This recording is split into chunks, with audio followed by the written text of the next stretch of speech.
అన్నారంటే అటువంటి గది అసలు ఆయన శయనాగారం అలా ఉంటుంది, ఆయన బెడ్రూమ్ అలా ఉంటుంది.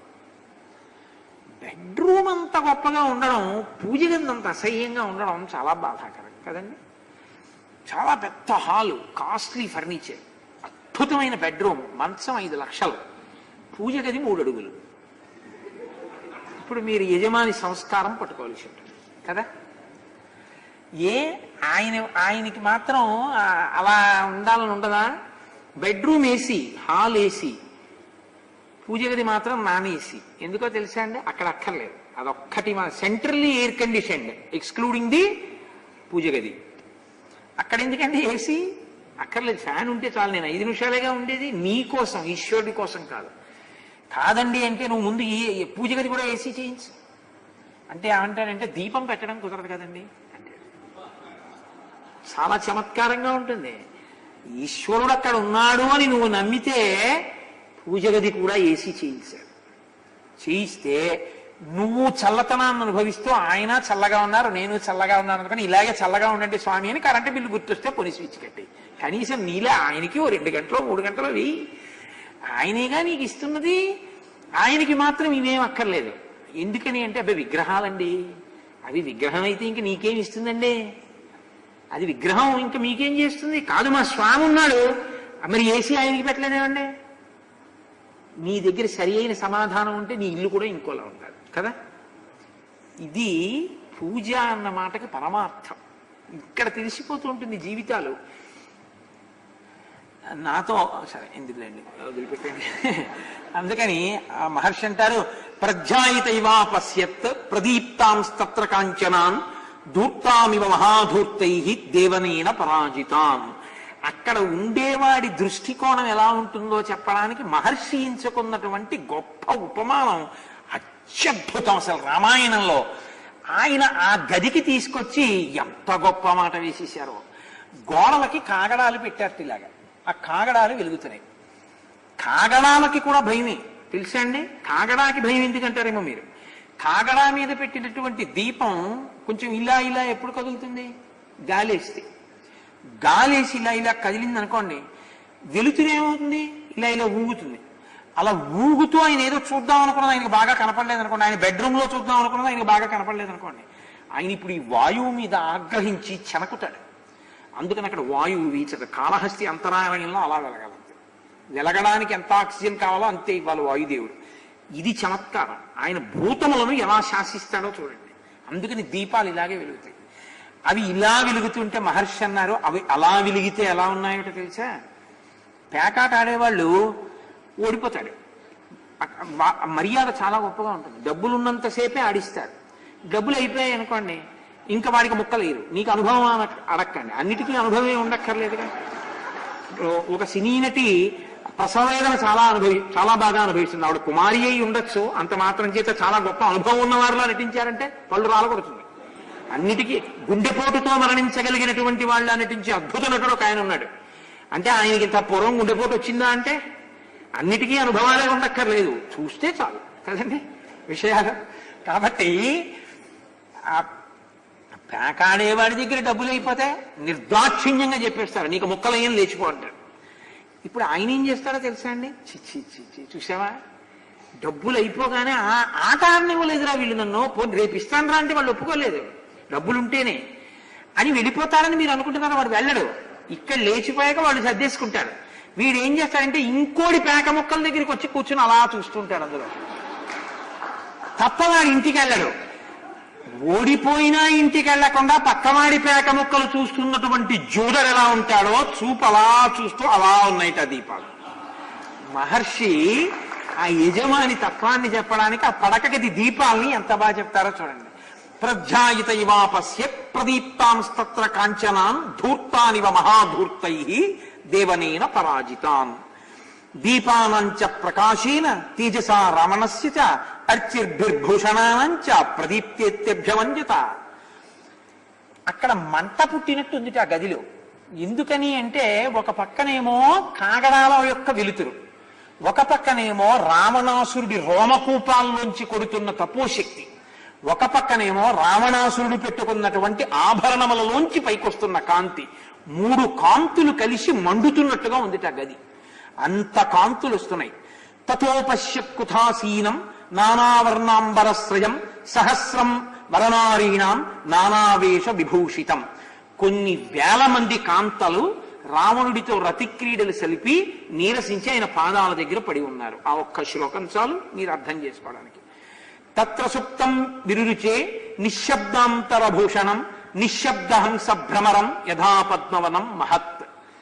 అక్కడ ఉన్నటువంటి వాళ్ళు ఆభరణాలు తెగిపోయిన వాళ్ళు, ఒంటి మీద బట్ట సరిగ్గా లేని వాళ్ళు, వీళ్ళ ఒంటి మీద బట్ట వాళ్ళ ఒంటి మీద ఉన్న వాళ్ళు అంటారు మహర్షి. అంటే వాళ్ళ ఒంటి మీద బట్ట లేదు అన్న మాట కుసంస్కారంగా ఉంటుంది కాబట్టి ఆవిడ మీద బట్ట ఈవిడ మీద ఉందంటారు. అంటే ఆవిడ మీద బట్ట లేదనే కదా దాని అర్థం. అంత సంస్కారయుతంగా ఉంటుంది వాల్మీకి మహర్షి మాట. అక్కడ వీళ్ళందరూ ఎలా నిద్రపోతున్నారంటేట, నిశ్శబ్దంగా ఉన్నటువంటి సరస్సులో పద్మముల మధ్య తుమ్మిదలతో కూడినటువంటి ఆ పద్మములో ఉన్నటువంటి సరోవరంలో కదలక మెదలక నిలబడిన హంస ఉంటే ఎలా ఉంటుందో పడుకున్న ఆడవాళ్ళు అలా ఉన్నారు. ఇమాని ముఖ పద్మాని నియతం మత్త షట్పదాహ అంబుజానీవ పుల్లాని ప్రార్థయంతి పునః పునః. వాళ్ళందరూ పనికి మాలిన వాళ్ళు అనుకుంటున్నారేమో అని మహర్షి ఒక ఉపమానం చెప్పారు. వాళ్ళు పడుకుని నిద్రపోతుంటే వాళ్ళ ముఖాల్ని చూసి తుమ్మెదలు అనుకున్నాయిట, పద్మాలు అనుకుని వచ్చి వాళ్తున్నాయిట. వాళ్ళు నిద్రపోతున్నారు, వాళ్ళకి తెలియదు. అంటే వాళ్ళు అంతంత అందగత్తెలు. అటువంటి వాళ్ళందరూ ఆ గదిలో కింద పడి ఉన్నారు. ఆ తర్వాత ఆయన ఆ స్త్రీల గురించి చేసేటటువంటి వర్ణన మీరు ఎప్పుడైనా సుందరకాండ చదివినప్పుడు చదవచ్చు. అవన్నీ పెద్ద ప్రత్యేకంగా నేను చెప్పవలసిన విషయాలు ఇంకవు. అన్యోన్య భుజ సూత్రేణ స్త్రీమాలా గ్రదితా హిసా మాలేవ గ్రదితా సూత్రే శుశుభే మత్త షట్పద. వాళ్ళు ఒకళ్ళ మీద ఒకళ్ళు చేతులు వేసుకుని పడుకుంటే ఈవిడి చెయ్యి ఆవిడ మీద, ఆవిడి చెయ్యి ఈవిడి మీద ఇలా పడుకుండిపోతే భుజములతో కూడినటువంటి మాల ఒకటి నిర్మాణం చేశారా అన్నట్టుగా ఆడవాళ్ళందరూ పడుకున్నారు. వీళ్ళందరూ ఢమరుకని ఒక ఆవిడ, పిల్లనగ్రోవిని ఒక ఆవిడ, విపంచిని ఒక ఆవిడ, వీణనొక ఆవిడ కౌగలించుకుని నిద్రపోతూ అప్పటి వరకు వాళ్ళు సంగీత వాద్యములు మ్రోగించారు రావణుని యొక్క ఉల్లాసం కోసం. వాళ్ళందరూ నిద్రలో చుంబిస్తున్నారు వాటిని. అవి రావణుని యొక్క ముఖములు అనుకుని. రాజర్షి పితృదైత్యానాం గంధర్వాణాం చ యోషిత రాక్షసానాం చ యః కన్యాః తస్య కామ వశంగతాః. అక్కడ రాజర్షి కాంతలు, ఆ తర్వాత పితృదేవతల యొక్క కాంతలు, దైత్యుల యొక్క కాంతలు, దేవతల యొక్క కాంతలు, గంధర్వ కాంతలు అందరూ రాక్షసుడి చేత తేబడిన వారు, రాక్షసుని యందు రావణుని యందు అనురక్తి ఉన్నవారు తప్ప రావణుడు బలవంతంగా ఆమెకి ఇష్టం లేకపోయినా తెచ్చిన వాళ్ళు ఎవరూ లేరు. అందరూ ఆయన యందు అనురక్తి ఉన్నవారే. అలా అనురక్తి లేక ఏడుస్తున్నది లంక మొత్తం మీద ఒక్క సీతమ్మే. నత్ర కాచిత్ ప్రమదా ప్రసహ్య వీర్యోపపన్నేన గుణేన లబ్ధ నచాన్యకామాపి నచాన్యపూర్వ వినావరార్హం జనకాత్మజాం తాం అంటారు. వారిలో రావణుడు కామాతురుడై పరాక్రమము చూపి బలవంతంగా తీసుకొచ్చిన కాంత ఒక్కతే కూడా లేదు. అందరూ ఆయన్ని కావాలని వెంటబడి వచ్చిన వాళ్ళే. వాళ్ళలాగని చాలా ఏదో పనికి మాలిన వాళ్ళు, చాలా చేతకాని వాళ్ళు, చాలా హీనంగా జన్మించినటువంటి వాళ్ళని అనుకుంటారేమో. నచాకులీన నచ హీన రూప నదక్షిణ నుపచారయుక్త భార్యాభవత్తస్య నహీన సత్వ నచాపి కాంతస్య నకామనీయ.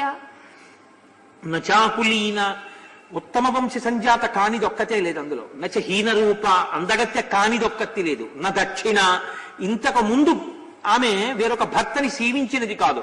నానుపచారయుక్త ఉపచారం తెలియంది కాదు. భార్యాభవత్తస్య హీనసత్వ బుద్ధి లేనిటువంటిది కాదు. నచాపి కాంతస్య నకామనీయ ఆయన ఎందు మనసు లేనిది ఒక్కతే లేదు.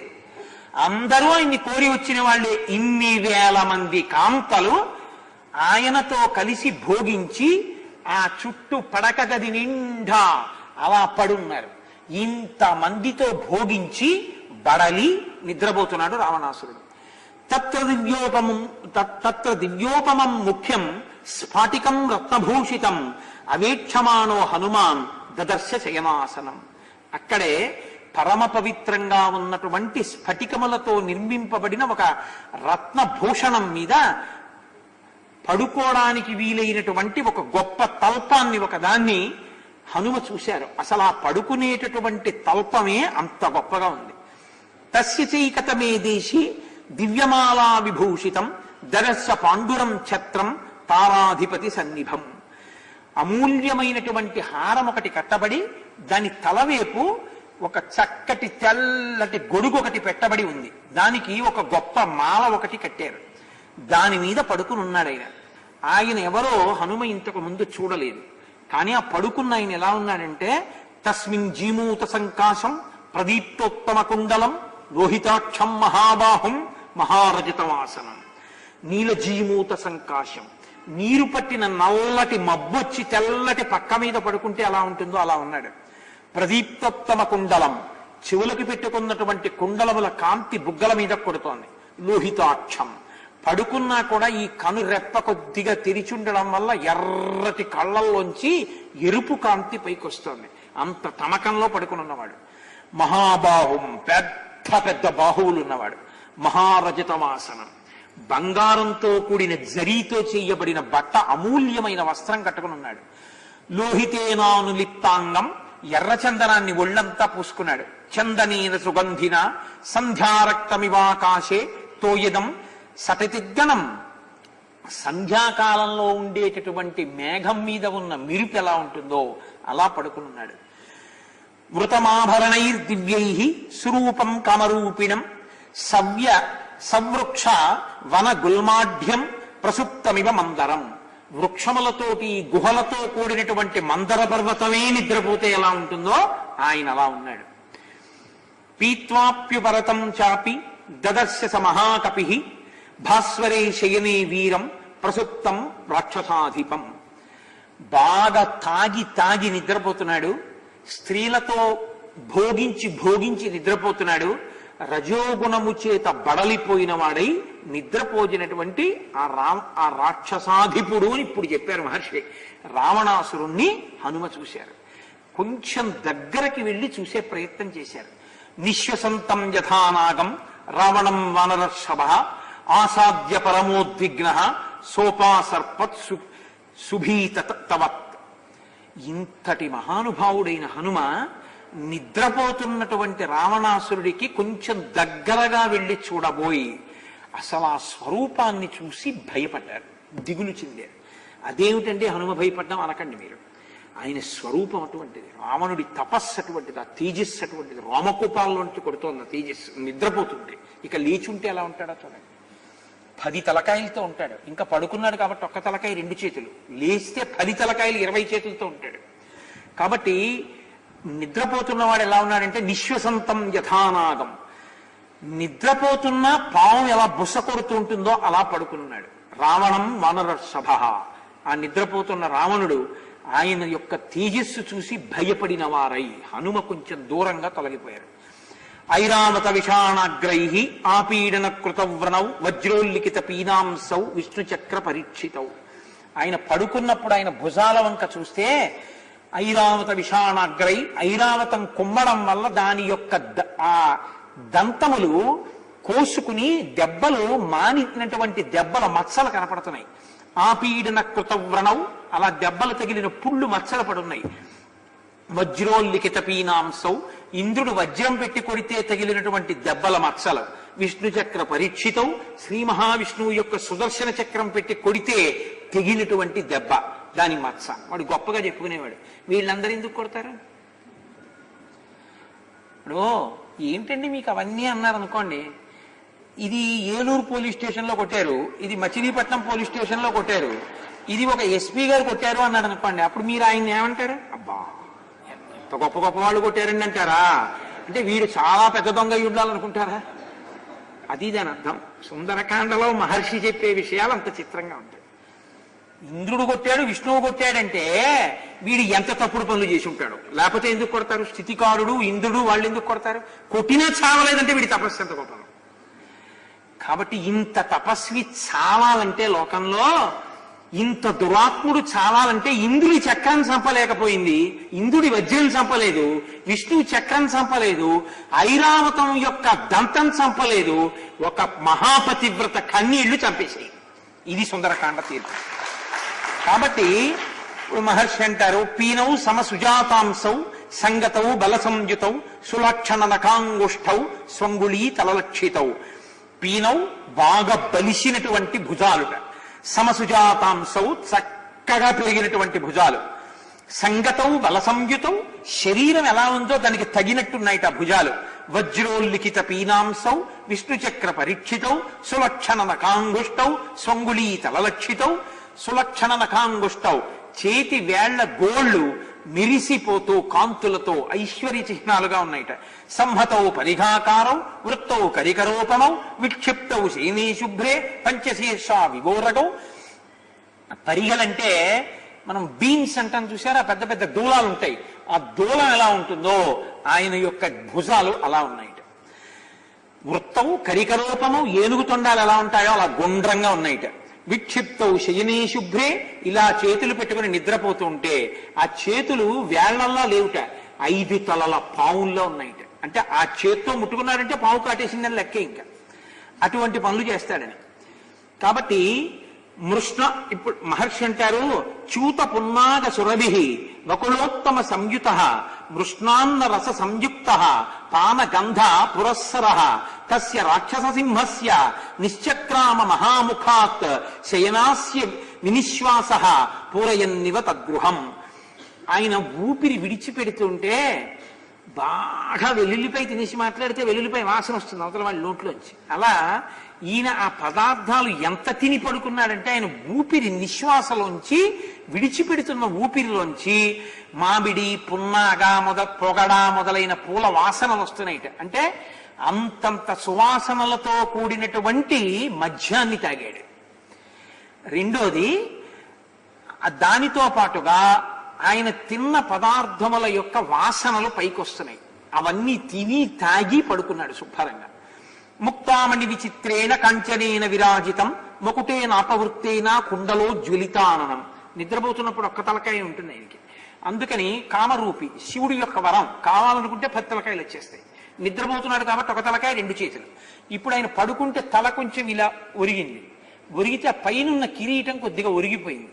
ఒరిగిపోయి ఆ కుండలములు, ఆ ఒరిగినటువంటి కిరీటం ముక్తామణి విచిత్రేణ కంచనేన విరాజితాన్, ముత్యములతో మెరిసిపోతున్న ఒరిగిన కాంతితో కూడిన కిరీటము ఆయన కుండలముల తేజస్సు కనపడుతున్నాయి. మాషరాశ ప్రతీకాశం నిశ్వసంతం భుజంగవత్ గంగే మహతితో యాంతే ప్రసుప్తమివ కుంజరం. ఆయన మాషరాశ ప్రతీకాశం రాశిపోసినటువంటి మినువులు ఎలా ఉంటాయో అలా ఉన్నట్టు. నిశ్వసంతం భుజంగవత్ అది ఒక బుసలు కొడుతున్నటువంటి మహాసర్పం ఎలా ఉంటుందో అలా ఉన్నాడు ఆ పడుకుని ఊపిరి తీసి వదులుతుంటే. గాంగే మహతితోయాంతే ప్రసుప్తమివ కుంజరం. గంగానదిలో స్నానం చేసినటువంటి ఏనుగు అక్కడ పడుకుంటే ఎలా ఉంటుందో అలా ఉన్నాడు. లేస్తే ఏనుగు ఏం చేస్తుంది? గంగలో స్నానం చేశానంటే బయటికి రాదు, దుమ్ము తీసి మీద వసుకుంటుంది. లేచాడంటే మొదలు అల్లరి. ఇప్పుడు కాబట్టి అలా పడుకున్నాడు ప్రశాంతంగా నిద్రపోతుంటే. కాబట్టి ఈశ్వరుడు నిద్ర అన్నది పెట్టి ఆ పాటి ఉపకారం చేశాడు కొంతమందికి. లేకపోతే వాళ్ళు 24 గంటలు అల్లరి చేసేవారు.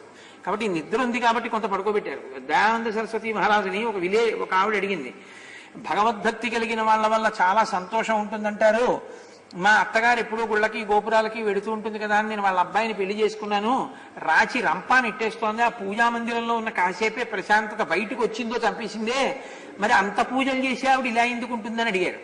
ఆ పూజ అయినా చేస్తోంది కాబట్టి నీకు ఆ 2 గంటలు ప్రశాంతం ఉందంటారు. కాబట్టి వారి పరిస్థితి అది.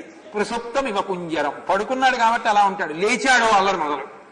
కాబట్టి ఇప్పుడు పాదమూలగతాశ్చాపి దదర్శ సుమహాత్మన పత్ని స ప్రియ భార్యస్య తస్య రిషపతే గృహే. ఆయన పాదాల చెంత పడి ఉన్నటువంటి ముద్దుల భార్యలందరినీ చూశారు. వాళ్ళందరూ మంచి నృత్యం చెయ్యగలరు, వాద్య పరికరములను మ్రోగించగలరు, గొప్ప కళ కలిగినటువంటి వారు, అనేకమైనటువంటి విభూతులు కలిగిన వారు. వాళ్ళందరూ కోరి కోరి వలచి వచ్చినటువంటి వాళ్ళు. వాళ్ళందరూ అన్యాకమల పత్రాక్షి పూర్ణేంద్ర సదృశానన అన్యామాలింగ శుశ్రోణీం ప్రసుప్తా మదవిహ్వల అంటారు మహర్షి. వాళ్ళు ఒకళ్ళనొకళ్ళు కౌగిలించుకుని రావణుణ్ణే కౌగిలించుకున్నాం అనుకుంటున్నారు. తాసామేకాంత విన్యస్తే శయనాం చయనే శుభే దదస్య రూప సంపన్నాం అపరాహ సకపి ప్రియం. అక్కడే హంసతూలికా తల్పం మీద పరమ పవిత్రంగా ఒక తల్లి పట్టుబట్ట కట్టుకుని పరమ మర్యాదతో వీళ్ళందరూ పడుకున్నట్టు కాకుండా పడుకునుంది ఒక ఆవిడ. గౌరీం కనకవర్ణాభాం ఇష్టామంతఃపురీశ్వరీం కపిర్మందోదరీం తత్ర శయనాం చారురూపిణీం. కనకవర్ణం అంటే బంగారు రంగులో ఉండి స్వచ్ఛమైన కాంతులతో మనోహరమైన రూపంతో మిరిసిపోతూ ఎంతో ఒబ్బిడిగా హంసతూలికాతల్పం మీద నిద్రపోతున్నటువంటి మండోదరిని హనుమ చూశారు. చూసి ఆయన అనుకున్నారు, వీళ్ళల్లా ఇలా పడుకుని ఉండకుండా ఇలా పడుకుందంటే ఈ తల్లే సీతమ్మ, అంతే. ఇహ సంతోషం వచ్చేసింది. అస్ఫోటయామాస చుచుంబ పుచ్చం ననంద చక్రీడ జగౌ జగామ స్తంభానరోహాన్ని పపాత భూమౌ నిదర్శయన్ స్వాం ప్రకృతిం కపీనాం. మహర్షి అన్నారు, కోతి బుద్ధి బయటెట్టుకున్నాడు అన్నారు. వెంటనే అస్ఫోటయామాస, ఆ భుజాలు రెండు ఇలా ఇలా కొట్టేసుకున్నారు. చుచుంబ పుచ్చం, ఆ తోక తీసి ముద్దు పెట్టేసుకున్నారు. ననంద చక్రీడ జగౌ జగామ, కాసేపు గంతులేసి నాట్యం చేసేశారు. స్తంభానరోహాత్, స్తంభాలెక్కేశారు. నిపపాత భూమౌ, కిందకి దూకేశారు. సీతమ్మ దర్శనం అయిపోయింది అనుకున్నారు. నిదర్శయన్ స్వాం ప్రకృతిం కపీనాం, కోతి బుద్ధి బయట పెట్టుకున్నాడు అన్నారు. నిజంగా భగవద్ దర్శనం అయినప్పుడు, ఆత్మదర్శనం అయినప్పుడు యోగి కన్నుల వెంట నీరు కారుతూ ఉండిపోతాడు. అది మహోత్కృష్టమైన స్థితి. కాబట్టి ఇప్పుడు ఈ స్థితిలో నిజంగా సీతా దర్శనం అయింది అనుకుని మురిసిపోతూ ఆయన ఇటువంటి పనులన్నీ చేశారు. కానీ నాకు ఇది చెప్పినప్పుడు నేను మాట చెప్పకుండా ఉండలేను. వాల్మీకి మహర్షి కవిత యొక్క గొప్పతనం ఏమిటో తెలుసా అండి? చుచుంబ అంటే ముద్దు పెట్టుకోవడం. ఆయన అస్ఫోటయామాస చుచుంబ పుచ్చం, పుచ్చం అంటే తోక యొక్క చివరి భాగం. ఆ తోకని ఇలా తీసి ఆ కుచ్చు ముద్దెట్టుకున్నారు, అదో సంతోషం. చుచుంబ అన్నప్పుడు ముద్దు పెట్టుకున్నప్పుడు పెదవులు ఎలా ముందుకు రావాలో, ఆ మాట అన్నా కూడా అలాగే పెదవులు ముందుకు రావాలి. రాకపోతే ఆ మాట పలకదు, ఆ పదం పలకదు. చుచుంబ అంటే ముద్దు పెట్టుకుంటే ఎలా వస్తుందో అలా వస్తుంది. ఇప్పుడు మీరు అనే ప్రయత్నం చేయకండి, సభంతా అసహ్యంగా ఉంది. కాబట్టి చుచుంబ పుచ్చం, ఇంటికి వెళ్ళి శ్లోకం చదువుకుని అర్థం పెట్టుకుని చూసుకోండి. అస్ఫోటయామాస చుచుంబ పుచ్చం ననంద చక్రీడ జగౌ జగామ స్తంభానరోహాన్ నిపపాత భూమౌ నిదర్శయన్ స్వాం ప్రకృతిం కపీనాం. కోతి బుద్ధి బయట పెట్టుకున్నాడు. తాసాం మధ్యే మహాబాహు శిశుభే రాక్షసేశ్వర గోష్ఠే మహతి ముఖ్యానాం గవాం మధ్యే యథావృష. నా తల్లి సీతమ్మ ఇలా రావణాంతఃపురంలో హంసతూలికాతల్పం మీద పట్టుపుట్టం కట్టుకుని నగలు పెట్టుకుని పడుకోదు. నా తల్లి రామచంద్రమూర్తి కనపడలేదని ఎక్కడో ఏడుస్తూ ఉంటుంది. మహాసాధ్వి, పరమపతివ్రత. నా తల్లి ఇలా ఉంటుందా? ఈశ్వరోపాసన యందు భక్తి కలిగిన వాడి వైక్లభ్యాన్ని ఈశ్వరుడే దిద్దుతాడు అని ఆయన అనుకుని ఆ రావణుడి యొక్క అంతఃపురం చూసి అనుకుంటున్నారు. ఎలా ఉన్నాడంటే రావణుడు అనేకమైన గోవులతో క్రీడించి పడుకున్న ఆబోతు ఎలా ఉంటుందో అలా ఉన్నట్టంటే పశువులా ఉన్నాడు. లేకపోతే భార్య అక్కడ అంతఃపుర స్త్రీ మహాతల్లి పట్టమహిషి ఆవిడ అలా పడుకుని ఉంటే వీడిక్కడ ఇన్ని వేల మంది కాంతలతో రమించి వీడు పడుకుంటే ఆవిడ ఎంత ఏడ్చి పడుకుని ఉంటుంది. అది వాడి శీలం అని చెప్పడం. కాబట్టి మృగాణాం మహిషాణాంచ వరాహాణాంచ భాగశః తత్ర న్యస్తాని మాంసాని పానభూమౌ దదర్శసః. పానభూమిని చూశారు. ఆ పానభూమిలో లేళ్లు, దున్నలు, అడవి పందులు, వీటి మాంసాలన్నీ చాలా చక్కగా ఉండి బంగారు పాత్రలతో కొంత తిని కొంత ఉంచితే మహర్షి అన్నారు, వాటి వాసనలు ఎలా ఉన్నాయంటేట కన్నతల్లి రానాన్న అన్నం తిను అని పిలిచినట్టున్నాయిట. ఇప్పుడు వరకు మహర్షి, ఇక్కడ వరకు హనుమ ఎక్కడైనా గుక్కెడు మంచినీళ్ళు తాగినట్టుందండి? లేదు. ఇవన్నీ చూసినా సీతమ్మ కాదని వెళ్ళిపోతారంతే తప్ప ఆగరాయన. అది ఆయన అన్వేషణ. కాబట్టి ఇప్పుడు పెద్ద పెద్ద బంగారు పాత్రలలో పెరుగుతోటి రుచికము అనబడేటటువంటి లవణముతోటి కలిపి వండిన అడవి పందులు, ఖడ్గమృగాలు, ముళ్ల పందులు, లేళ్లు, నెమళ్ళు, కొక్కెర పక్షులు, చకోరములు, మహిషములు, మత్స్యములు, మేకలు. అక్కడ లేని మాంసం లేదని మీరు అనుకోండి, అన్ని మాంసాలు వండి ఉన్నాయి. దానితో పాటు దివ్యాహ ప్రసన్నా వివిధాహ సురాహ కృతసురా అపి శర్కరాసవ మాధ్వీకా పుష్పాసవ పలాసవాహ వాసచూర్ణైశ్చ వివిధై దృష్టాస్తైస్తై పృథక్ పృథక్. దివ్యమైనటువంటి సహజముగా ఉండేటటువంటి కళ్ళు, కొన్ని ఇప్ప పళ్ళు, పువ్వులు మొదలైనవి పులియపెట్టి తీసేటటువంటి కళ్ళు, రకరకాల కళ్ళు పదార్థాలు, వాటి సువాసనలు, వాటితో కూడినటువంటి బంగారు పాత్రలు అక్కడ పెట్టున్నాయి. ఇవన్నీ చూసి ఇక్కడ మా తల్లి లేదని వెతికి వెళ్ళిపోయారు. వెళ్ళిపోయి ఇంత వెతికాను సీతమ్మ కనపడలేదు. ఆయన అనుకుంటారు, మనోహిహేతు సర్వేషామింద్రియాణం ప్రవర్తనే శుభాశుభాస్వస్థాసు తచ్చమే సువ్యవస్థితం. ఓహో, నేను రాత్రి నిద్రపోతుండగా ఒంటి మీద బట్ట కూడా సరిగ్గా లేని కాంతలని ఎందరినో చూశాను. ఆ ధర్మలోపం నన్ను ఇబ్బంది పెట్టింది అనుకున్నారు. అనుకుని వెంటనే అనుకున్నారు, నాణ్యత్ర హిమయా శక్య వైదేహీ పరిమార్గితం స్త్రియో హి స్త్రీషు దృశ్యంతే సదా సంపరిమార్గణే. ఆడదాన్ని తప్పిపోతే ఆడవాళ్ళల్లో వెతక్క, దూడలశాలలో వెతుకుతానా? ఆడవాళ్ళల్లో వెతుకుతాను. నేను చూడ్డం ధర్మం కాబట్టి సీతమ్మ కోసం వెతకడం నా కన్ను చూసింది. నా మనసు ఏమైనా కదిలిందా? నా మనసు కదలలేదు. కాబట్టి నా యందు ధర్మలోపం లేదన్నారు. ఆ అంతఃపురం అంతా వెతికారు. వెతికి వెతికి వెతికి వెతికి ఆఖరికి అనుకున్నారు, ఈ తల్లిని రావణాసురుడు తీసుకొచ్చేటప్పుడు భయపడి నదీ నీళ్లలో ఆ సముద్రంలో పడిపోయిందో, భయవిహ్వలవై కనపడకుండా దాక్కుందో, లేకపోతే ఒకవేళ ఈ తల్లిని వీడే తినేశాడు, అయ్యో ఏమైందో అని బెంగపెట్టుకున్నారు. నీరసం వచ్చేసింది, బాధపడ్డారు.